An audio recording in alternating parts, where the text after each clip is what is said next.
સુરતમાં heart specialist હોસ્પિટલોમાં ખોટા ક્લેમ કરી અને 15 લાખથી રૂપિયા 1.75 કરોડ સુધીના બોગસ ક્લેમ કરી છેતરપિંડી આચરવામાં આવી છે.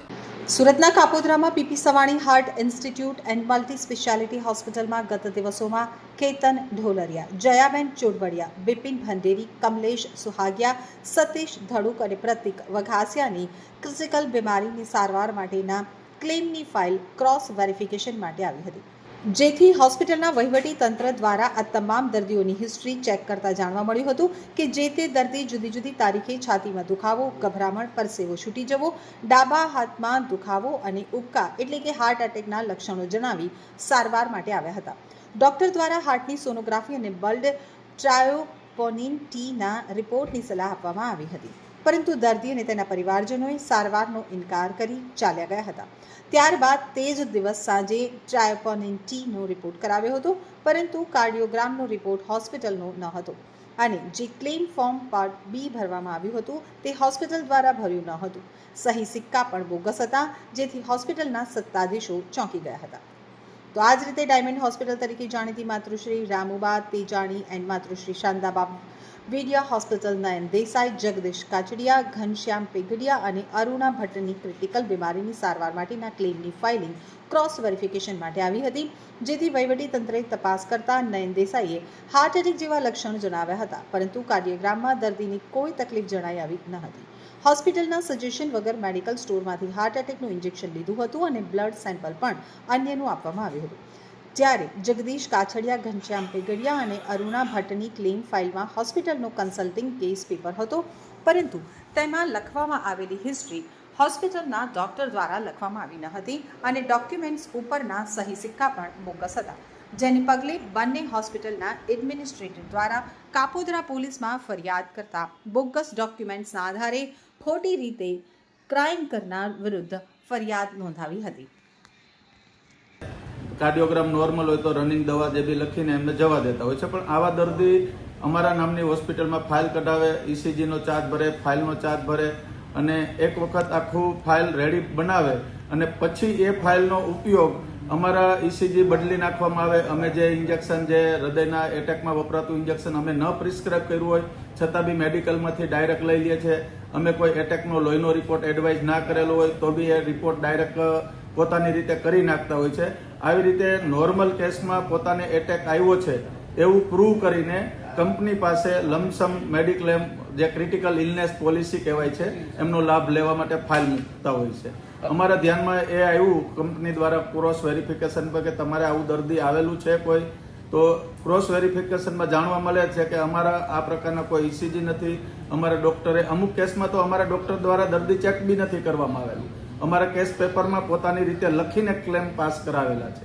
એવી રીતે ટોટલ 4 વ્યક્તિના અલગ અલગ 6 ક્લેમ અમારી પાસે છે. કેટલો આંકડો છે, કેટલા ક્લેમ અંદાજે?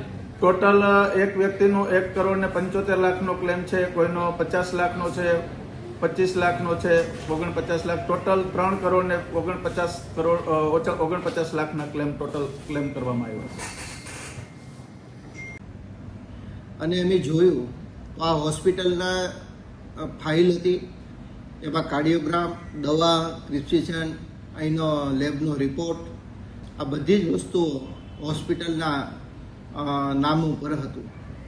પરંતુ અંદર ડીપ કરતાં તપાસ કરતાં જાણવા મળ્યું કે આ પેશન્ટ જ્યારે અહીંયા આવેલા ત્યારે પેશન્ટ ફક્ત બપોરના ટાઈમે આવે છે, મારે છાતીમાં દુખાવો થાય છે એવી કમ્પ્લેન કરે છે.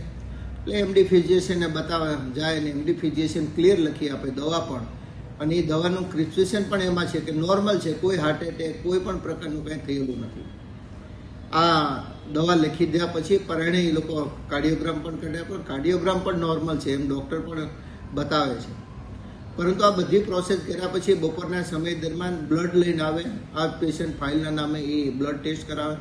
આ બધા રિપોર્ટ એકત્રિત કરીને પછી ડુપ્લિકેશન રિપોર્ટો ઊભા કરે, ખાસ કરીને કાર્ડિયોગ્રામ, દવાનું પ્રિસ્ક્રિપ્શન, દવા જે મેડિકલ ફી લીધી હોય એ બધું.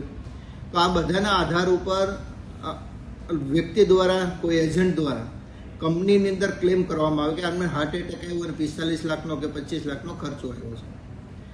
પરંતુ આ અમારે ધ્યાન પર આવતા કે ભાઈ આ તો અમારા સ્ટેમ્પનો ખોટો ઉપયોગ થયો છે, આમાં તો હોસ્પિટલ બદનામ થાય આ બાબતને ધ્યાનમાં રાખીને અમે વરાછા ઝોનના ડીસીપી આલોકજીને મળ્યા અને આલોકજીને આ બાબત ઉપર ધ્યાન લાવ્યા તો એમને સતર્કતા વાપરીને તાત્કાલિક આ બાબતે કાર્યવાહી ચાલુ કરી અને પછી અમે કન્ટિન્યુટી વોચ રાખી તો 4 વ્યક્તિઓ અને 6 ફાઇલો આવી ડુપ્લિકેટ વીમા પકાવવા માટે અમારી હોસ્પિટલમાં બની હતી અને સેમ આ બધી જ પ્રોસેસ એમાં છેલ્લે તો એક વ્યક્તિને અમે ધ્યાન ઉપર રાખ્યું તો એનો વિડીયો ક્લિપ પણ અમારી આગળ છે. એટલે આવા ખોટા રિપોર્ટિંગ ઊભું કરીને અને વીમા પકવીને ખોટી માલ પ્રેક્ટિસ કરતા હોય એવું અત્યારે દેખાઈ રહ્યું છે. તારીખ 16/2/2025ના રોજ અમે કાપોદ્રા પોલીસ સ્ટેશનમાં એક અરજી કરી હતી કેમ કે વિવિધ કંપનીઓ દ્વારા અમારી પાસે ક્રોસ વેરિફિકેશન માટે અમુક ડોક્યુમેન્ટ આવ્યા હતા કે જે દર્દીઓ અમારે ત્યાં સારવાર લઈ ગયા હોય અને એમનો વીમો પકાવવા માટે. જ્યારે એ વીમા કંપનીઓ તરફથી જે ડોક્યુમેન્ટ અમને આપવામાં આવ્યા હતા એનું ક્રોસ વેરિફિકેશન કરતાં અમને ખબર હતી કે આ ડોક્યુમેન્ટ ડુપ્લિકેટ બનાવવામાં આવ્યા છે જે પીપી સવાણી હોસ્પિટલના નથી. જેથી કરી અમે તત્કાલિક 16/2/2025ના રોજ એક કાપોદ્રા પોલીસ સ્ટેશનમાં અરજી કરી હતી. જે પૈકી એક કેતનભાઈ બાબુભાઈ ઢોલરિયા 49,90,000, જયાબેન ધીરુભાઈ ચોડવડિયા 29 લાખ રૂપિયા, બિપિનભાઈ દેવરાજભાઈ ભંડેરી 1,10,00,000 રૂપિયા, કમલેશભાઈ લાલજીભાઈ સુહાગિયા 15 લાખ રૂપિયા, સતીશભાઈ મધુભાઈ ધડુક 50 લાખ રૂપિયા, પ્રતિકભાઈ અરવિંદભાઈ વઘાસિયા 50 લાખ રૂપિયા.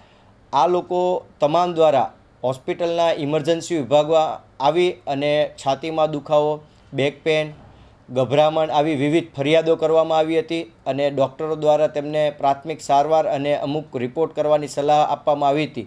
આ પૈકી કોઈપણે પ્રાથમિક સારવાર કે વિવિધ પ્રકારના રિપોર્ટ કરવાની સદંતર ના પાડી હતી, જેઓની લેખિત સંમતિ હતી. જે ક્રોસ વેરિફિકેશન કરતા વીમા કંપની સાથે એ તમામ ડોક્યુમેન્ટને મોડિફાઈ કરી, ચેન્જ કરી અને એને અલગ રીતે પ્રેઝન્ટ કરવામાં આવ્યા છે અને આ પૈસા પકવવાનું કામ કર્યું છે.